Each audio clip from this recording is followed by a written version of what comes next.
1, combinado com 14, todos do Código Penal. Em síntese, sustento impetrante que a decisão que decretou a prisão preventiva do paciente padece de fundamentação, porquanto lastreada apenas na gravidade abstrata do delito, sem o devido cotejo da situação concreta do paciente, que ostenta condições pessoais favoráveis à concessão da liberdade provisória. No entanto, outro sim delineado o período de liberdade nos moldes já preconizados no artigo 312 do Código de Processo Penal, ressaltando, por fim, o risco que o paciente está submetido ao ser mantido em cárcere no cenário atual de pandemia, existindo uma portaria de constrangimento legal decorrente do descumprimento das recomendações número 62 do CNJ. Conclui postulando a concessão da ordem liminarmente e no mérito da sua confirmação, com a expedição do competente alvará de soltura, ainda que mediante a aplicação das medidas cautelares dispostas no artigo 319 do Código de Processo Penal. Documento acostado à inicial, as folhas 23/27, autodistribuídos por sorteio, consoante o termo de folhas 29, feito liminar indeferido às folhas 30/34, parecer da Procuradoria-Geral de Justiça, manifestando-se pelo conhecimento parcial e na extensão pela denegação da ordem às folhas 37/48. É o relatório. Devolvo a palavra a Vossa Excelência. Muito grato, desembargadora.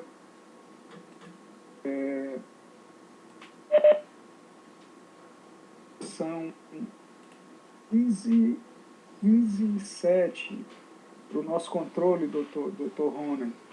Então, eu lhe passo a palavra nesse momento para a sua sustentação oral. Muito obrigado.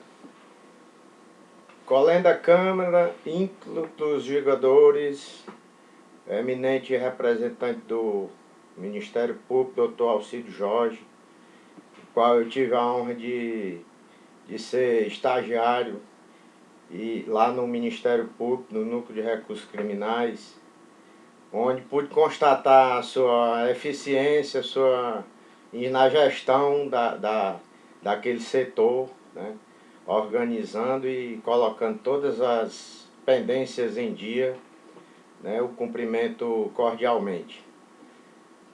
Dizer que trata-se de ação constitucional de habeas corpus, pedido de revogação de prisão preventiva, combinado com a concessão de liberdade provisória ou monitoramento eletrônico. Réu primário, menoridade penal relativa, 19 anos na data do fato, participação de menor importância ao cometimento do delito, medidas cautelares diversas da prisão suficientes.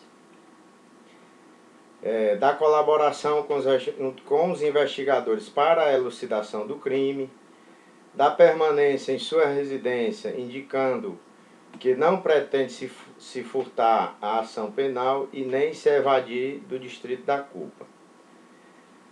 Excelências, em sede de interrogatório policial, confessou o suplicante que participou da prática do delito, porém de forma passiva. Ao ser ouvido na delegacia, o autuado confessou que fora convidado por Neto para juntos irem a um tanque que fica na subida da serra, e lá encontraram Lourinho, irmão de Neto, e que até aquele momento não sabia sobre a intenção deles de realizar espécie de crime algum.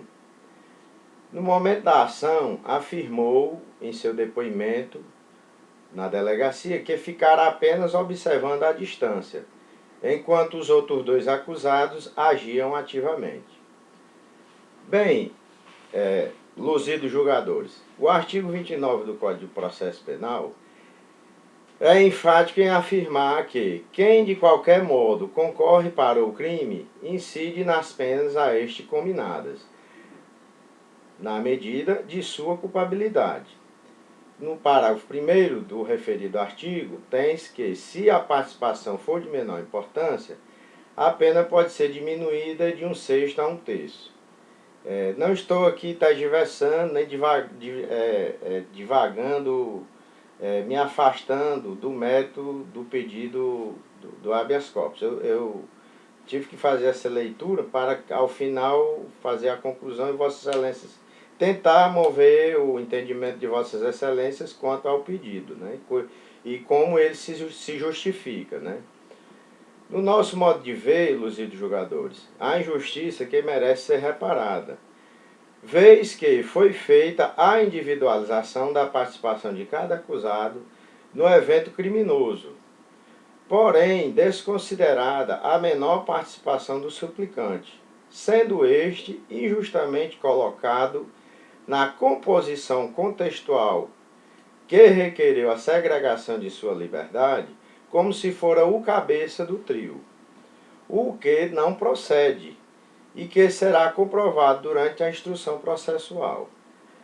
Dizemos isso, excelências, porque na recente reinquirição da vítima, colhe-se elementos que corroboram o depoimento de menor participação do paciente, pois a vítima, que até então estava internada para fazer uma cirurgia no braço, né, porque ela foi alvejada com um disparo de espingarda durante a ação, a reinquirição foi feita e ela afirma que foram 3 realmente os autores do fato delituoso, sendo que 2 avançaram em sua direção, um com a espingarda e o outro com um revólver calibre 38, e um terceiro, que é o paciente, que ficou mais afastado. Isso está no depoimento dele, nos autos, e será comprovado durante, né, a instrução processual. Tudo isso que eu estou apresentando a vossas excelências deve servir como parâmetro para a avaliação da necessidade da manutenção da segregação cautelar do paciente ou não, certo? Tendo sido atingido a vítima por um tiro de espingarda, não teve escolha senão a de reagir, e com a foice ceifou a vida de um dos autores, né, o responsável pelo disparo da espingarda. Nesse íntere, o paciente, que é o meu constituinte, que estava mais afastado e afirmou isso em sede policial, tratou de se evadir do local, deixando todos para trás e indo para a sua residência, onde fora localizado e conduzido à delegacia. Chegando lá, colaborou como pôde com as autoridades policiais, só ficando sabendo do desenrolar trágico da ação delituosa pelas autoridades policiais, porque na hora que, no desenrolar da ação, ele fugiu, ele tratou de correr. Um dos autores do crime teve a vida ceifada, né, e aí vai ser apurado se foi legítima defesa ou não durante a instrução processual. E o outro também evadiu-se, ou seja, a participação dele foi de menor importância. Mesmo assim, o juiz achou que, o bem da garantia, da segurança e da ordem pública, ele deveria ser mantido em casa, né? Fato é que, concernente à materialidade, não há dúvida de que fora realmente comprovada. Entretanto, não se pode dizer o mesmo quanto o grau de participação ativa do indiciado, uma vez que confessou o que fez, como agiu, e entendemos que seja a reprimenda de prisão preventiva por demais exagerada, já que mesmo tendo a possibilidade de evadir-se do distrito da culpa, não o fez, pelo contrário, não resistiu à prisão e ainda colaborou com a elucidação dos fatos. Sabemos que o direito processual penal é permeado por diversos princípios, dentre eles o princípio do indúbio pro societate, onde temos que, no primeiro momento, a dúvida acerca da autoria delitiva deve ser dirimida em favor da sociedade, ou seja, admitindo-se a acusação. E em contrapartida, temos o princípio do indúbio pro réu, que é uma expressão latina que significa literalmente, na dúvida, é a favor do réu. Materializando-se com isso, o princípio jurídico da presunção de inocência, que diz que em casos de dúvidas, se favorecerá o réu. Ora, excelências, identificados os atores do fato delituoso, poderia muito bem ter o requerente se esquivado da reprimenda penal, empreendendo fuga, assim como fez o irmão do acusado morto durante a ação delituosa. Entretanto, não o fez. E por ter colaborado na elucidação do fato, ser réu primário, não se dedicar à vida criminosa, não integrar a organização criminosa, possuir residência fixa, deve assistir ao suplicante o direito constitucional de se defender em liberdade. Haja visto que sua ficha criminal é limpa. É indicativo de que não é afeto às práticas criminosas e que, portanto, medidas cautelares diversas da prisão serão suficientes para a garantia da ordem pública e da persecução penal. Mesmo porque, Excelência, não restou comprovado que o acusado estivesse utilizando-se de ações que atentam contra a ordem pública ou mesmo tentando dificultar a instrução penal, ou que queira se furtar à aplicação da lei penal. Mais uma vez, e aqui já me encaminhando para a finalização, pedimos venham para afirmar que a fundamentação apresentada para a decretação da segregação da liberdade do acusado não foi suficientemente robusta para a autorização e manutenção da sua custódia preventiva, vez que se pauta em considerações abstratas sobre a sua pessoa, na gravidade do crime e na necessidade da garantia da ordem pública. Conceito este, data vênia, é extremamente poroso e subjetivo. É preciso comprovar objetivamente, Excelências, a existência dos fatos caracterizadores da necessidade de se recorrer à medida extrema. Com efeito, o assistido é primário, tem profissão definida, embora que informal, e possui endereço fixo, conforme documentos anexos. Não se tendo notícia de que pretende evadir-se do distrito da culpa, não pondo em risco a aplicação da lei penal, reforçando que é plenamente eficaz outras medidas cautelares diversas da prisão. E se sua soltura não implicará na certeza da reiteração de conduta criminosa, como fez supor a ordem judicial que decretou a sua segregação. Assim, a ordem pública não parece ser afetada com o restabelecimento de sua liberdade. Por todo o contexto fático e jurídico argumentativo apresentado, é que pugna pela concessão do presente habeas corpus, com a aplicação das medidas cautelares diversas da prisão, constante no artigo 319 do Código de Processo Penal. É o que tínhamos a requerer. Muito obrigado. Devolvo a palavra, excelentíssimo presidente. Não, doutor Rony, muito grato. Eu passo agora a palavra ao doutor Alcides para a sua manifestação. Doutor Alcides, novamente, boa tarde. Para o nosso controle são 15h18.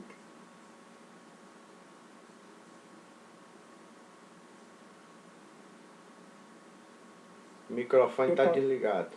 Está desligado.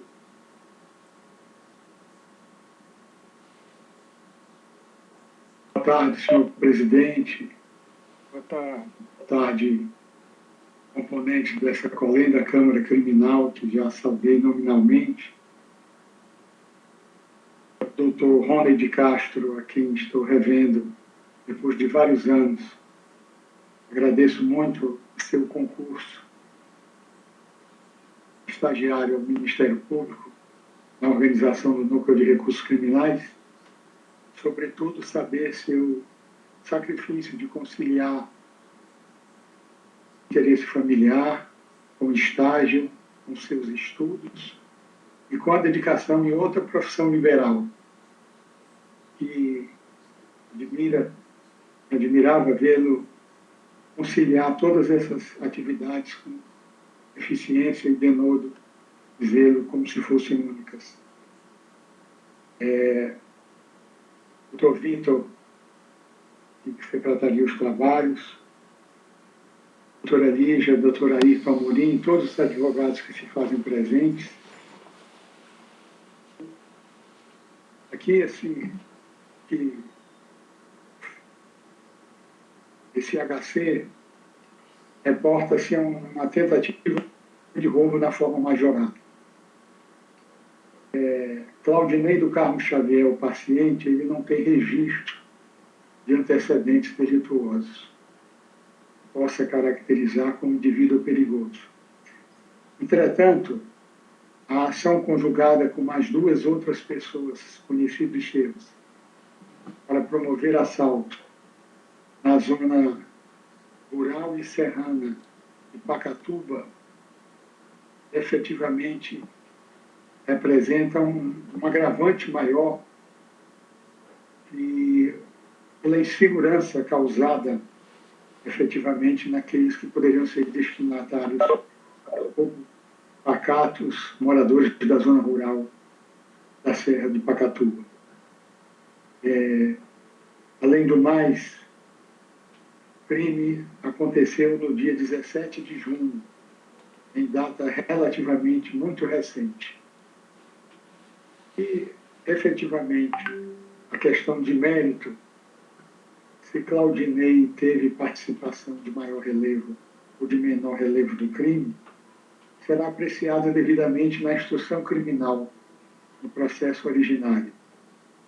E, diante da recenticidade do fato, da grandeza do que representa a insegurança comuna afetada por essa ação, que teve resultados desfavoráveis ao paciente e aos seus acompanhantes,